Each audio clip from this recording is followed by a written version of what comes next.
I once heard the Australian daredevil Felix Baumgartner announce, "As a little child, I climbed a lot of trees because I always loved the bird's eye view."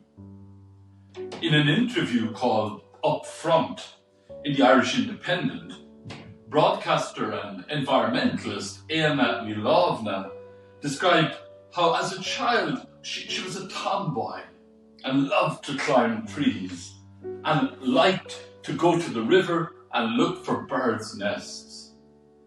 Éanna described how some years ago, in conjunction with the Irish Tree Council, they completed a survey and discovered that 40% of children have never climbed a tree. The results of this survey deeply saddened her. Geologist John Feehan describes how when I go for a walk in the forest, I'm surrounded by trees and all the life that goes with them, green and otherwise, which I encounter through the experience of all my senses. John remarks, "The leaves are green. What is green? Why are leaves green?" And this question, pursued relentlessly by reason over the centuries, is the essence of scientific inquiry. But the questions are not just science questions. What is it? How is it? They are why questions. What is going on? Ultimately, what is God about questions? Science questions are theology questions. Zacchaeus, in today's Gospels passage from Luke, wanted to get up front. He climbed the tree for a bird's eye view. Zacchaeus is no longer cowed, no longer hiding, no longer small, no longer run by the way he was tied into the crowd before. Luke emphasizes the physical gesture. Zacchaeus stands tall and immediately sets about reconstructing a whole new way of being together with his fellow citizens.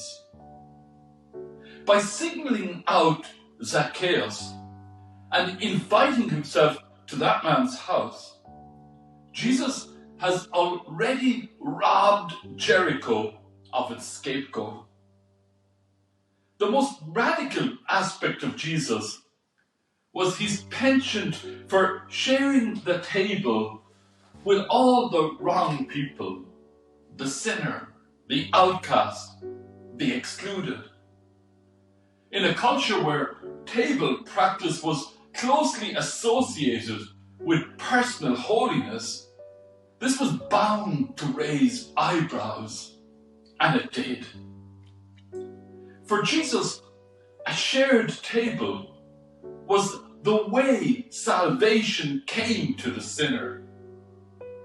Instead of a tax collector going to God's house, the temple, praying for salvation, we have God in Jesus going to the tax collector's house, proclaiming salvation. A tree in a forest carries as a symbol amazing potency. What about a tree in a town called Jericho? Or in the common digital town square that Elon Musk dreams of creating in his $44 billion takeover of Twitter? Pope Francis answers this question when he urges us to look upon all people, no matter what, with tenderness and compassion. Only when we approach the places and people where we go about our daily lives, the streets and squares of our towns and cities, with the imagination and faith to see God dwelling there, only then will we begin to grasp more deeply the evergreen meaning of the Incarnation and become bearers of hope, healing, and compassion for those who are limping along with their broken companions. Francis wants us to recognize, respect, and affirm the holiness of each person as made in God's image and reflecting something of divine glory.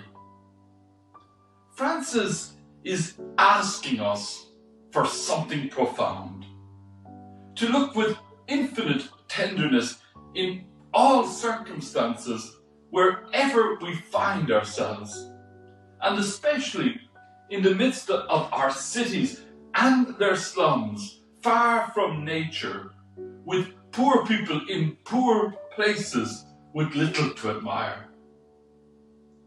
The urgent task of our time is to rediscover the mystical gaze that enables us to see God's intimate presence in every aspect of the daily round. There is a profound wisdom in the saying that you can't fall if you don't climb, but there is no joy in living your whole life on the ground. Mountaineer Konrad Anter, who conquered Everest, echoes this sentiment by declaring that the summit is what drives us, but the climb itself is what matters. Jesus steers us to climb the hills of forgiveness and inclusion. They are the practical name of love. Today's Luke's Gospel gives us a bird's eye view of how God delights in including people in, bringing the most improbable and indeed suitable people back in. Amen.